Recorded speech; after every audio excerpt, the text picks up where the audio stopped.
going to finish Genesis today. That is the plan, even if I have to just say, okay, we're going to skip this part and go to the end. I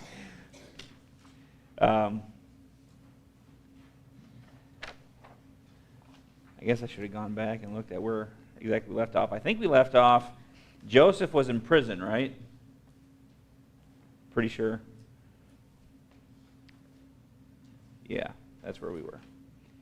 So that would be 36. No, 37.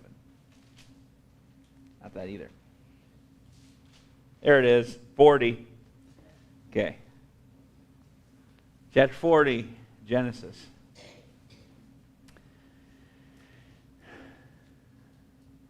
I'll figure out what I'm doing eventually. All right, let's go ahead and pray, and we'll get going on this. Father, thank you for your goodness to us in this time to study your word together. Please help us, give us better understanding. Lord, I pray that you help us to see better how your word fits together, and help us to be faithful students of it. In Jesus' name, amen. Does anybody need, we're just finishing up from last couple weeks, does anybody need one? This is from 2 weeks ago.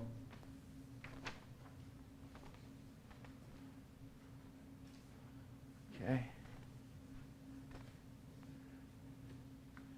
So under Joseph there, we got the first line, right? That he was the favorite son? Okay, good. So we looked at the fact of Joseph's dreams, and it was his dreams kind of that got him in trouble to a degree, because Joseph, being the firstborn son of Rachel, the wife that Jacob loved, Jacob intended to give Joseph the firstborn status. Well, there were already, 4 other brothers? Yeah, 4 other brothers ahead of him that should have had that status. Actually, there was more than that, wasn't there? Because Joseph is the 11th child.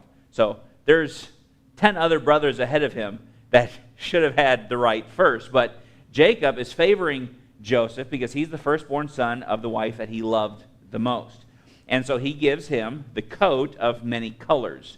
It actually means it's a multicolored coat, which was the type of a robe or a shawl that the eldest son would wear that was supposed to be kind of the sign that this is the one who has the firstborn status.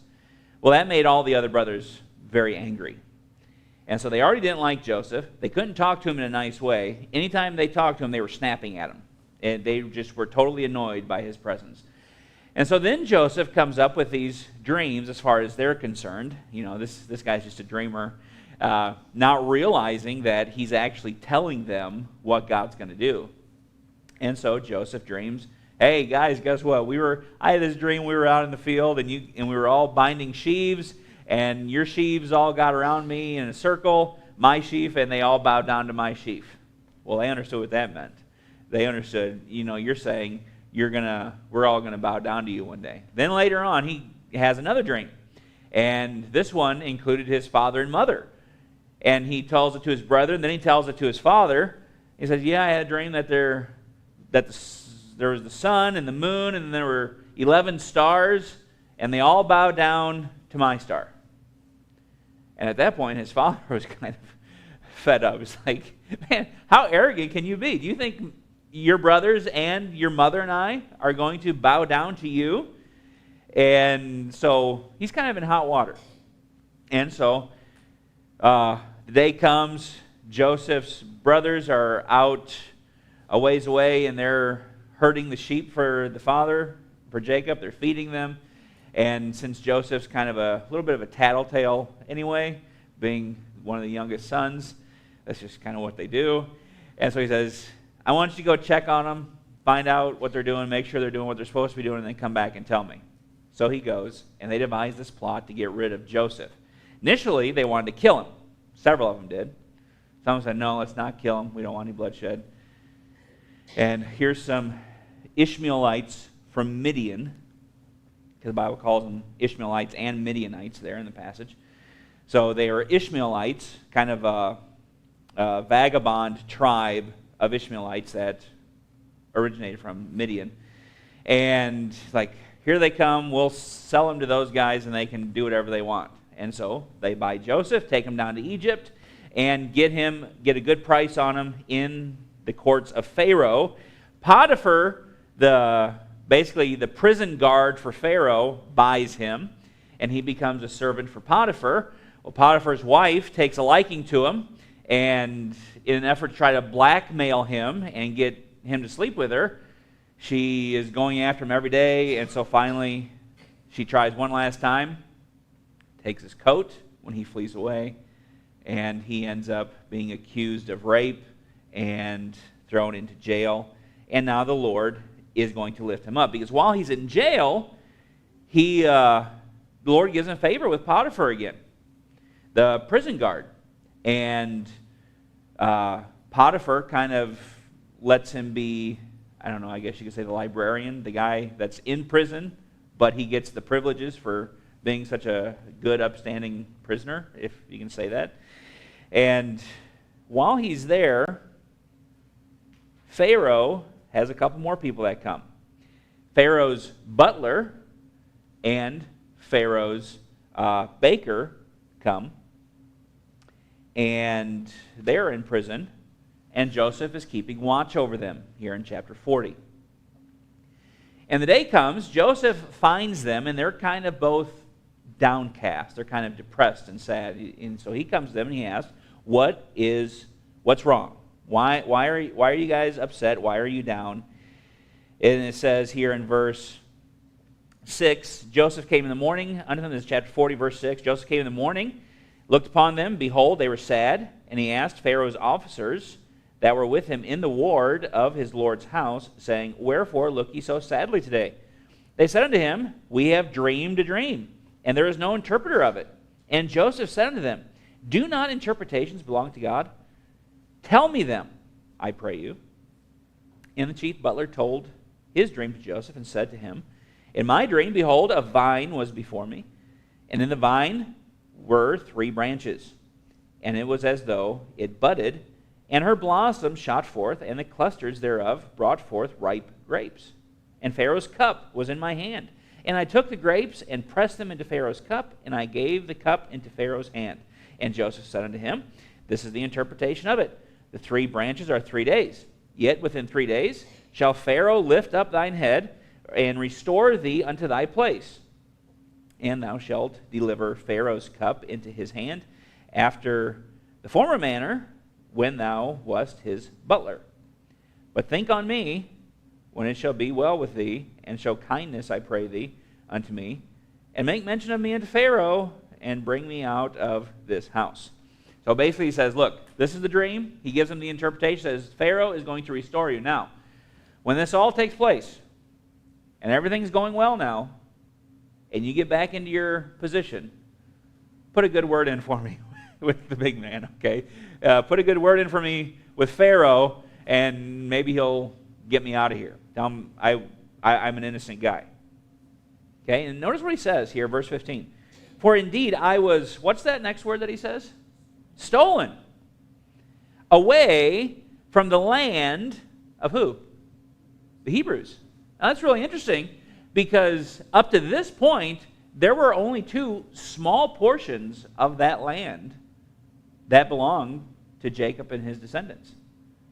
And it was a small portion that Abraham had purchased to bury Sarah, and then Jacob had a small area, an area that he owned, where he buried Rachel when she died. So there's only a couple small lands, but what we see here is that Joseph understood the covenant that God made with Abraham, that all of that land was eventually going to belong to Israel. And so he says, I was stolen out of the land of the Hebrews. And now notice what happens here, verse 16. When the chief baker saw the interpretation was good, he said unto Joseph, I also was in a dream. And behold, I had 3 white baskets on my head, and in the uppermost basket there was... Sorry, it's just funny. Carol's here.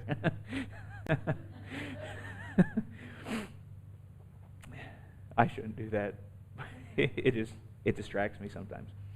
I was in my dream, and behold, I had 3 white baskets on my head. And in the uppermost basket, there was of all manner of baked meats, like breads and stuff, baked foods, for Pharaoh. And the birds did eat them out of the baskets upon my head. And Joseph answered and said, this is the interpretation thereof. The 3 baskets are 3 days.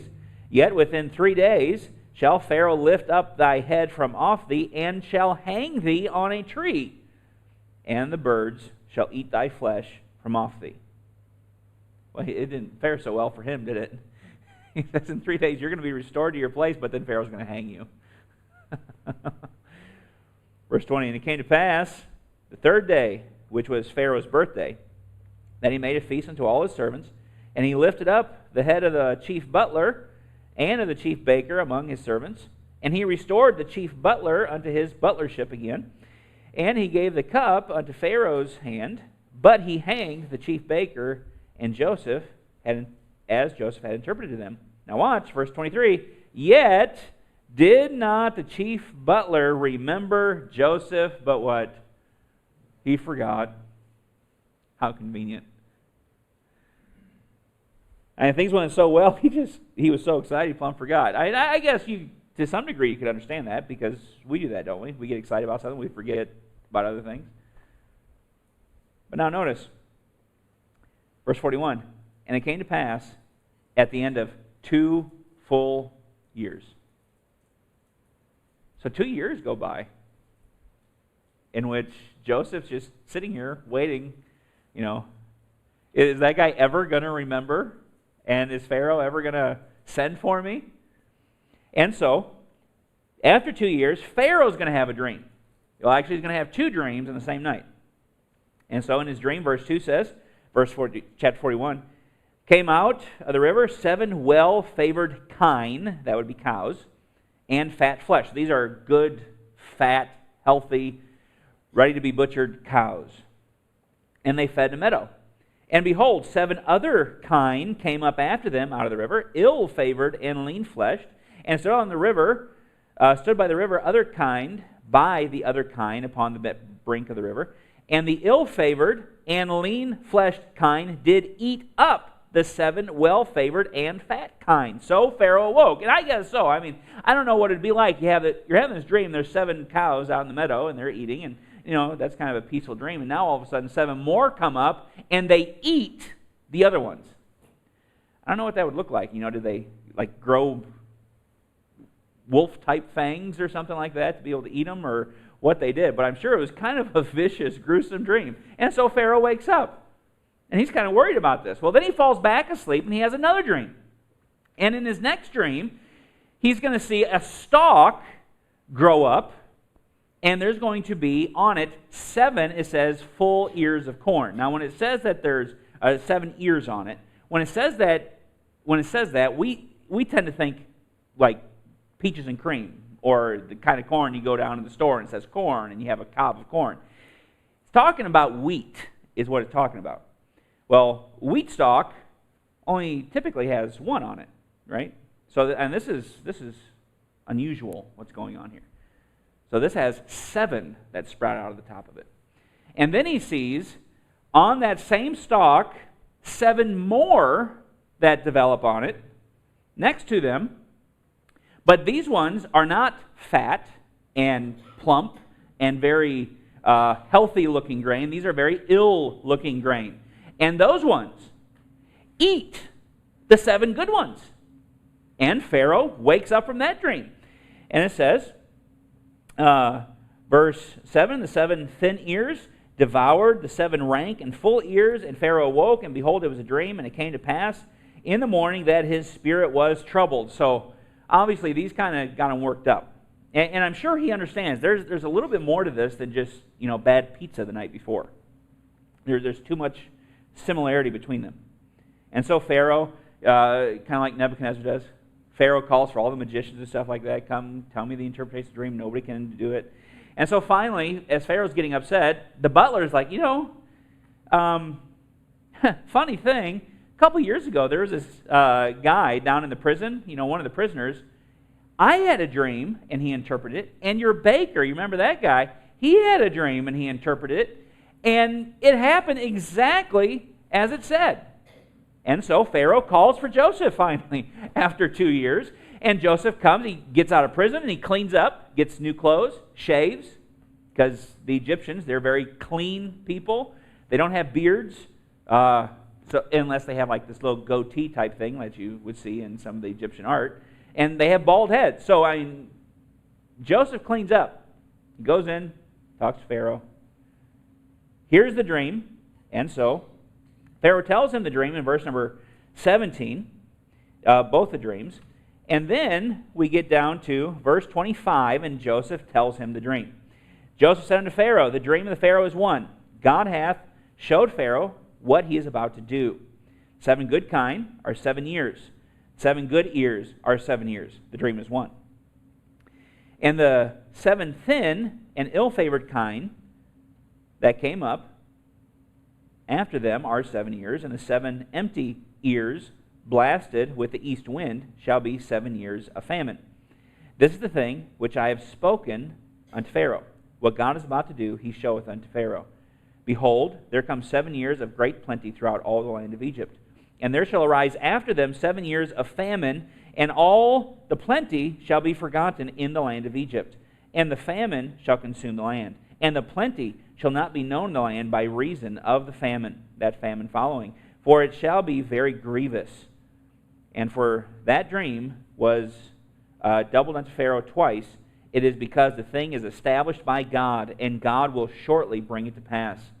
Now therefore, let Pharaoh look out a man discreet and wise, and set him over the land of Egypt. So he tells Pharaoh, this is what you got. This is what you need to do. You need to find somebody who you can put in charge of setting aside portions of the grain during those 7 years. That way, during the time of famine, there's plenty to go around. And so Pharaoh chooses Joseph. So Joseph goes from the prison, and he's going to be elevated to second highest position in the land of Egypt. And so the only one more powerful than Joseph is now going to be Pharaoh. And so everybody is going to answer to Joseph at this point now. And so this is going on. Notice verse 46 here. And Joseph was 30 years old. Now, famine's been going on. They've had the 7 years of plenty, and now they're getting into the time of famine. It's been going on a couple years. Okay, we come to chapter 42, and during this time of famine, Israel, or the land of the Amorites, Canaan land, is experiencing this famine. And so Jacob finds out there's corn in Egypt. There's wheat there. So there's some food that we can get. So he sends the brothers of Joseph, he sends his sons down to get this corn. However, he's not going to send all of his sons. He's going to keep the youngest son, Benjamin, which is the second-born son of Rachel, the wife that he loved. And so, since Jacob intended to give everything to Joseph, and since he thinks that Joseph is dead, what does that mean for Benjamin? That means Benjamin would be the one that Joseph, he's the next favorite. Says, I already know. He says, I'm not going to send him with you. Let me see if I can find it here real quick. If you notice down verse let's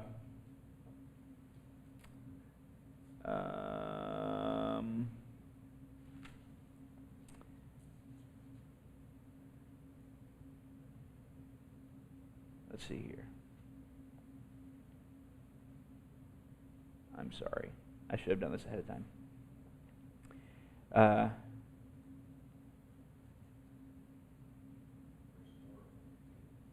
Is it verse 4? Yes. But Benjamin, Joseph's brother, Jacob sent not with his brethren, for he said, lest peradventure mischief befall him. Now, he's telling the boys, look, I'm not going to send him because something could happen to him. I don't know this for certain, but I think that Jacob knows, even though he would not admit it probably, I think he knows that there's a little bit more to the story of what happened to Joseph than what the brothers were letting on initially all those years ago. And so I think that's one of the reasons he keeps him back. So the brothers go down. They talk to Joseph. Now Joseph recognizes them. But they don't recognize Joseph, because by the time this is going on, Joseph has been in Egypt for 20 years. He went down there when he's in his teens, somewhere around there. Now he's been down there for 20 years, so he's 30-some years old by this point. So he looks totally different, and he doesn't have any hair. He's going to be bald. He's going to look like an Egyptian. And he speaks the language of the Egyptians. He speaks Hebrew too, but he speaks the language of the Egyptians. So when his brothers come in to talk to Joseph about getting and he has a different name at this point, when they talk to him to get grain, he's talking to them in Egyptian. He speaks through an interpreter, both ways. Because he's wanting to play a game on him. He's wanting to give him a little taste of what they got coming to him. And so he does this. He says, "No, you're not really here for food. You're just spies. You want to see how bad things are here for us." And they said, "No, we be true men." I mean, why would you think anything different? It's not like there's any type of deception that runs in the family or anything like that. And so, "We be true men." He says, "No, you're spies. And here's how I know. I'm going to keep one of your brothers here. And you can go back, and you're not going to see my face again until you bring your youngest brother back with you."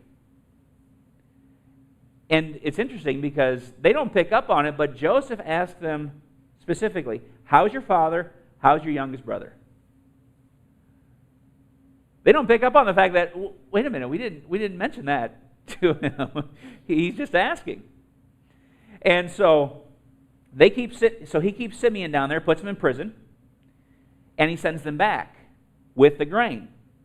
But what else he sends them back with is their money that they brought down and was supposed to pay for it with.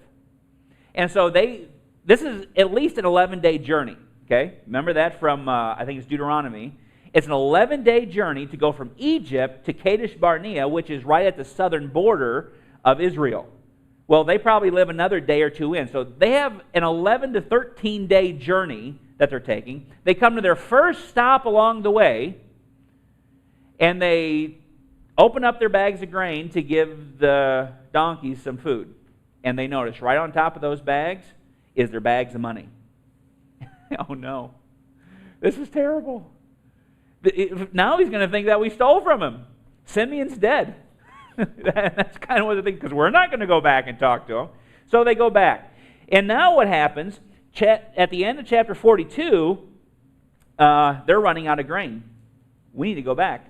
So some time has elapsed. I mean, this isn't just, they're gone a week. They're gone at least several weeks, probably a few months. I can't imagine that they just got enough grain to get them by for a couple days. So they're gone for some time. And then Jacob says, "We're about out of food. You guys need to go back." And said, "We can't." Because he said that we can't come back and see him unless we bring Benjamin with. And so, and it ends up turning to be an ordeal. But eventually, Reuben persuades his father. He says, "You know what?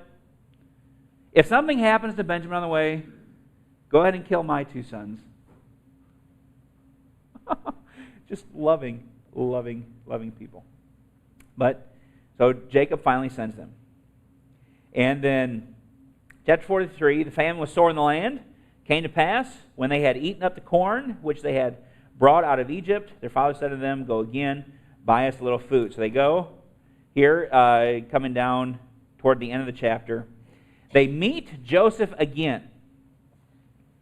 Now Benjamin is with them. And they come in. Joseph says to them, through an interpreter again, because they still can't recognize him, and he says, "Okay, I want you guys to dine with me." And so they prepare a meal. Now when they come into this meal, they have a seating arrangement. And it goes from the oldest to the youngest. And Benjamin, the youngest, and his closest brother, is going to get like a double portion. And his plate's going to be filled up. He gets more than everybody else. And so Joseph's going to give them grain again. He's going to send them back, but this time, when they came with double the money from last time, the money for this time. Both those bags go back in the grain bags. And Joseph takes his cup.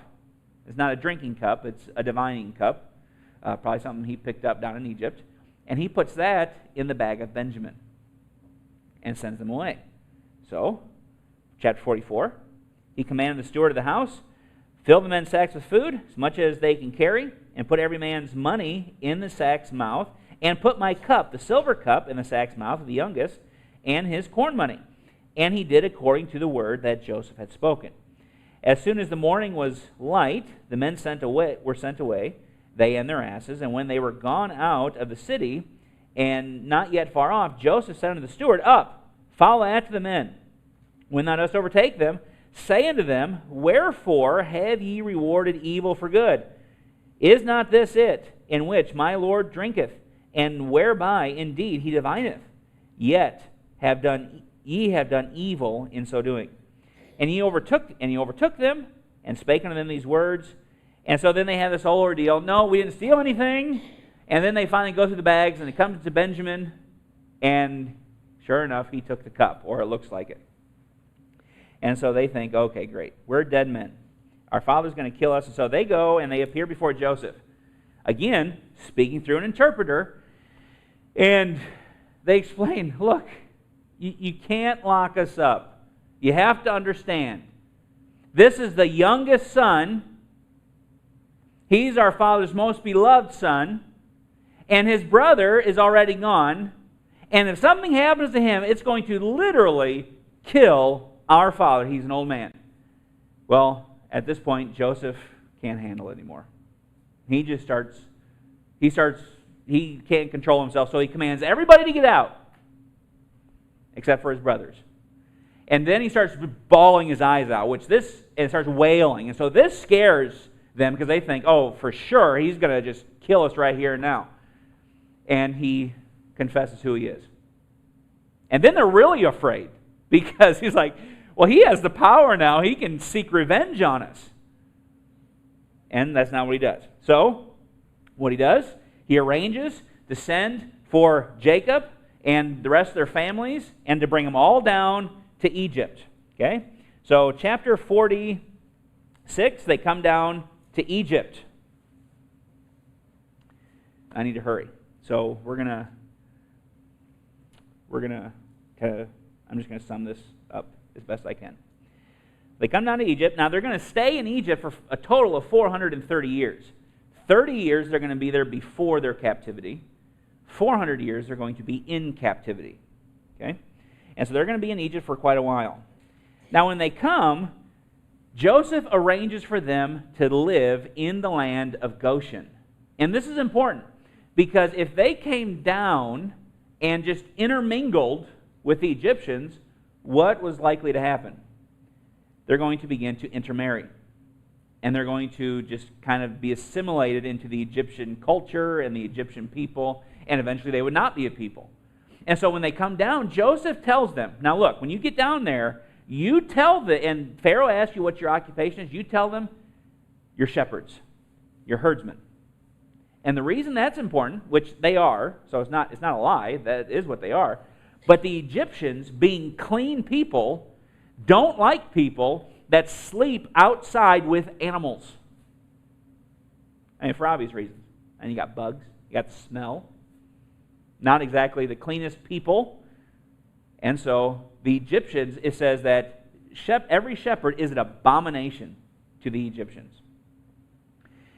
And so this is what Joseph uses to get them in the land of Goshen, to where they will forever remain separate from the Egyptians, which is exactly what God's plan was.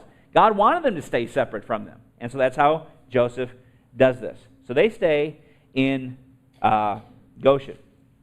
And the time comes now, we're going to jump over to chapter 48, and we're going to try to wrap this up.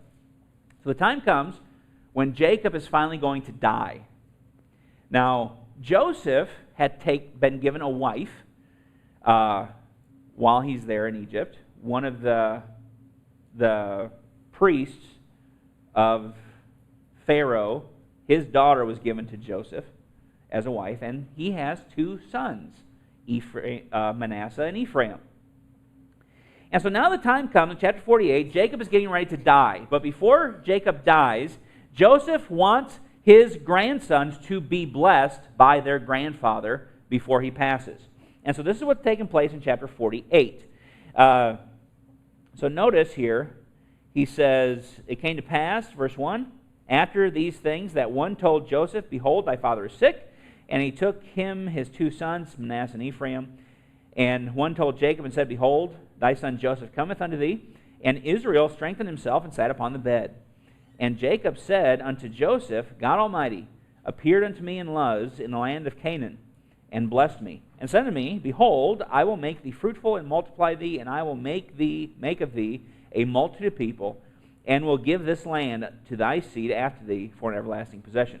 And now watch this, he says this to Joseph, and now thy two sons, Ephraim and Manasseh. Now Manasseh is actually the firstborn son, but God's plan is that the elder serve the younger. So this is going to play out with Manasseh and Ephraim. And so from here on out in the Old Testament, you're going to hear them as Ephraim and Manasseh, because Jacob is going to bless Ephraim with part of the blessing of the firstborn.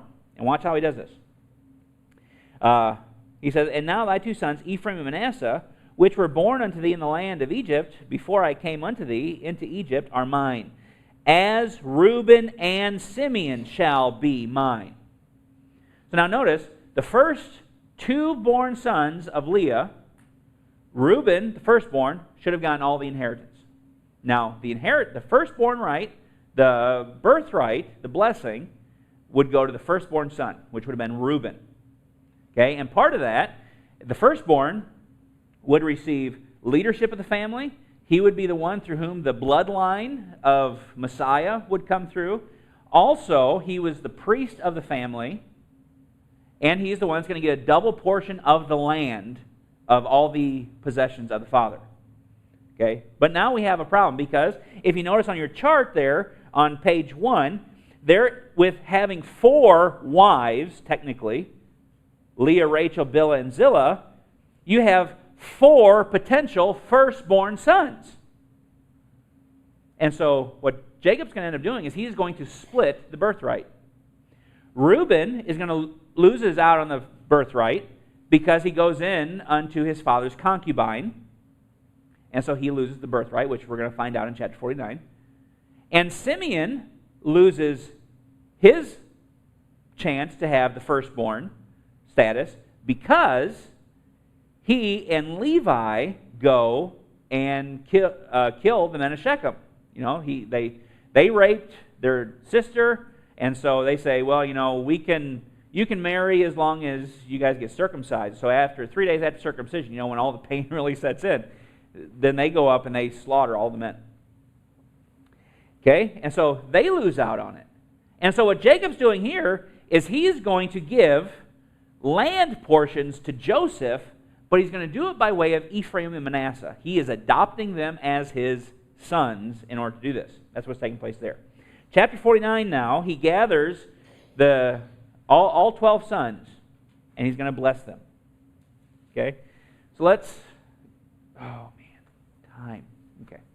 We're going to do the best we can on this.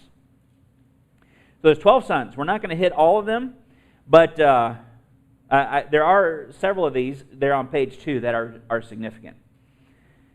So the way they're listed here, they're not listed in order or like numerical order. They're listed by way of who their mother is. So you have Leah first, because that was the first wife. Then you have Bilhah and Zilpah, the concubines, children of Bilhah and Zilpah. And then you have the sons of Rachel that are listed. Now, so let's read through this here real quick, and I want you to notice. Chapter 49, verse 1. It says, I'm going to tell you what will befall you in the last days. So this wasn't something that was going to happen immediately. This is something that's going to be for near the end of time. So this is something that's going to be truly fulfilled after Jesus comes the first time, because we're in the last days now. Okay, so that extends from the time Jesus is on the earth until the millennium, until he sets up the kingdom. So he's telling, I'm telling you what's going to befall you in the last days. Okay, so verse 3. Reuben, thou art my firstborn, my might, and the beginning of my strength, the excellency of dignity and the excellency of power. Unstable as water, thou shalt not excel, because thou wentest up to thy father's bed. Thou defilest, then defilest thou it. He went up to my couch. It's just like this exclamation at the end. It says, he went up to his father's bed and defiled it. He went to my couch, for crying out loud. Kind of what he's saying there. So he loses his firstborn status. Now, if you keep your place here, go with me to 1 Chronicles chapter 5. 1 Chronicles chapter 5. This is one of those chapters where you have so-and-so begat so-and-so, begat so-and-so, begat so-and-so.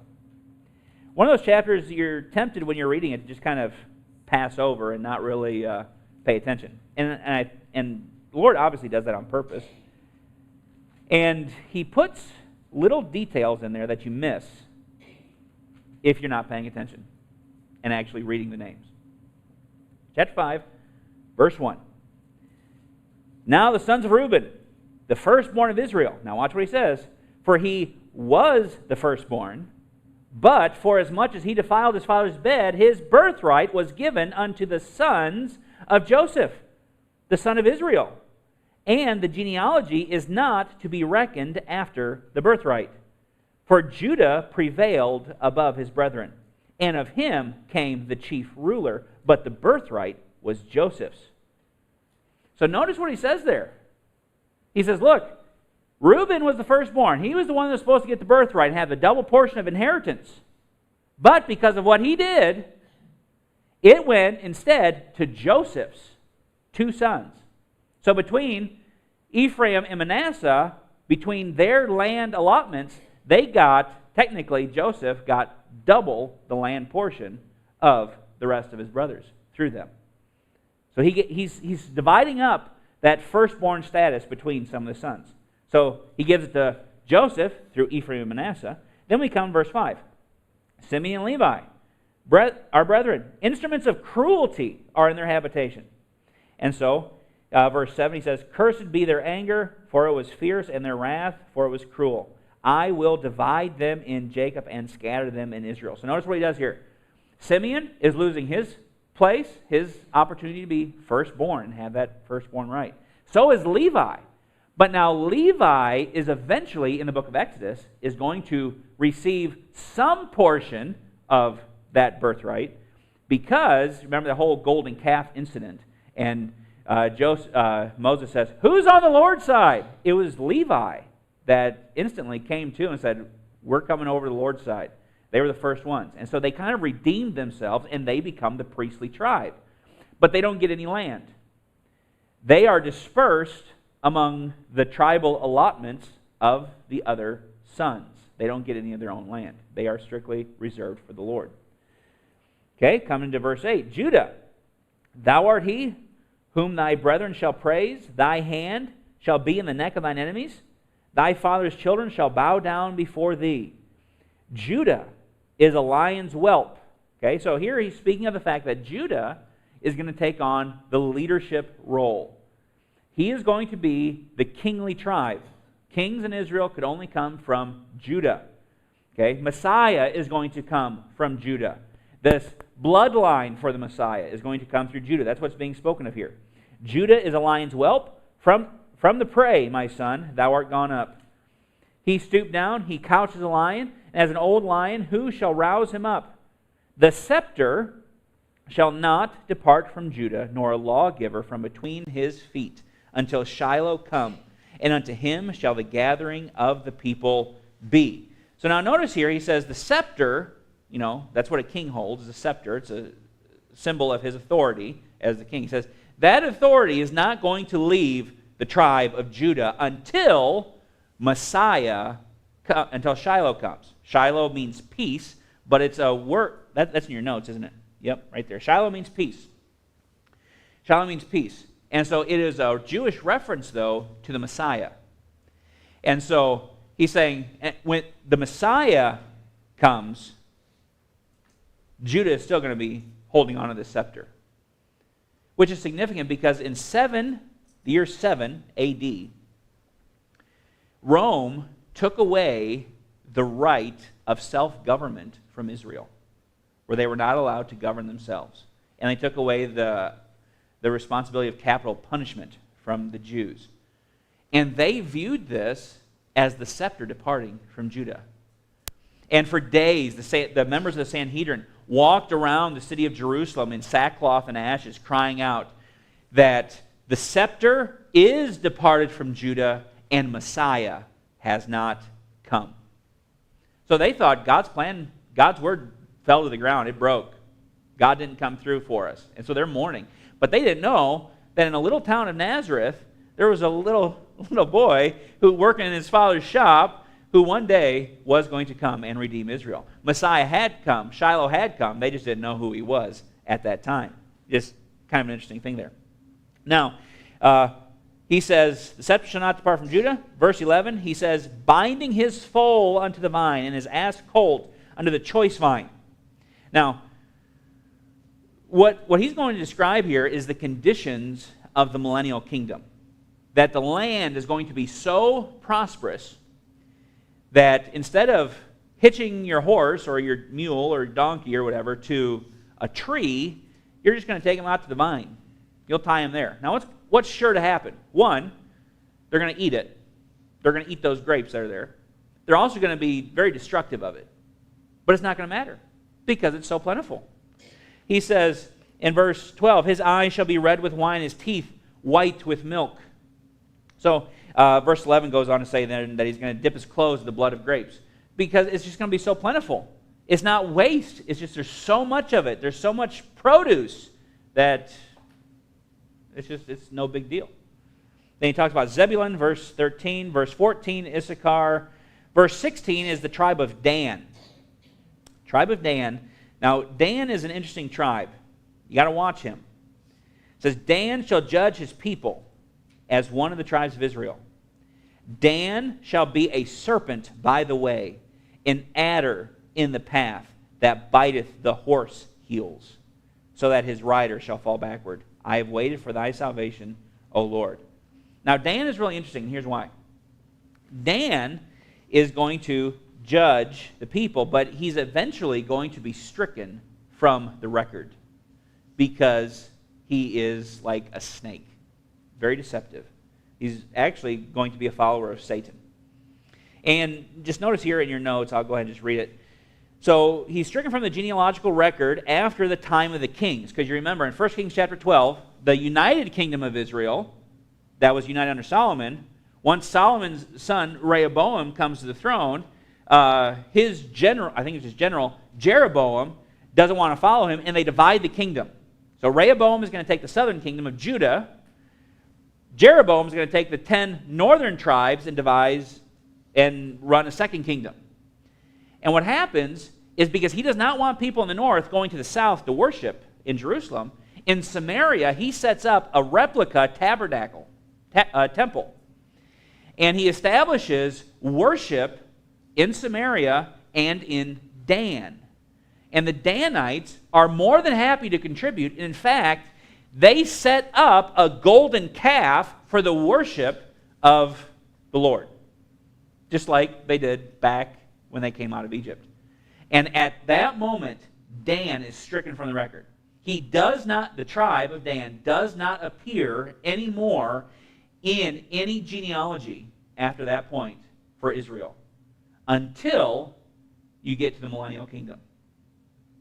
And you'll notice here in the blue box, the 12 tribes can be split into 13 as Joseph's two sons, Ephraim and Manasseh, were adopted by Jacob as sons and are counted as tribes. Manasseh and Ephraim together are at times referred to as the tribe of Joseph. So there are 20 different listings of the tribes. Each is different.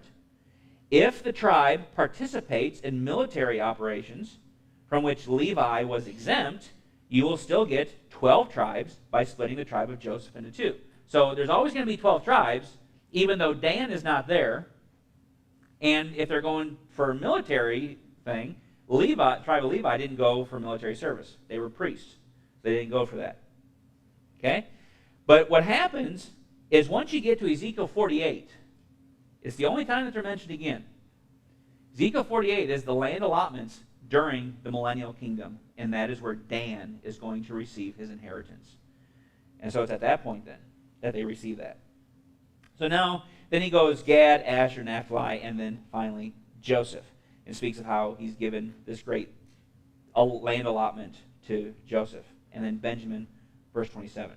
Chapter 50, Jacob dies finally. His brothers are afraid because, well, now that Dad's gone, now Joseph's surely going to kill us. And so Joseph assures his brethren. Notice here in verse 19, chapter 50. Joseph said unto them, Fear not, for am I in God's place? But as for you, ye thought evil against me. But God meant unto good, to bring to pass, as it is this day, to save much people alive. Now therefore fear ye not, I will nourish you and your little ones. And he comforted them and spake kindly unto them. So notice, Joseph says, look, I know you guys meant this to be a bad thing. You meant evil toward me. You intended to hurt me, but God used this for something good. Isn't that amazing? I mean, Joseph didn't even have Romans 8:28, but he knew and understood all things work together for good to them that love God, to them who are called according to his purpose. God is going to accomplish his plan. Let me read this last paragraph here real quick. We're not going to look at the verses. You can do that on your own time. The amount of space that's given to Joseph is interesting. You would almost think that he would be the full heir, the one through whom the Messiah would come. The great emphasis here is that God provides and protects the nation of Israel. Genesis ends with the children of Israel displaced from the promised land and provided for in the Gentile land. It is from the Gentile land that they would eventually be called out to return to their own land. And that parallels exactly what's going to take place in the future. Right now, Israel is dispersed among the Gentiles, but one day the Lord's going to call them back to himself when he returns. Any questions on that? I know I went through some of that too fast. I'm sorry. We'll slow down. Now, next week, we're going to do a question-answer time. So you guys be thinking about your questions. If you would like, you can text them to me, email them to me, write them down, leave them on the table in the office or whatever so I see them, and we'll do that next week. All right. You're dismissed.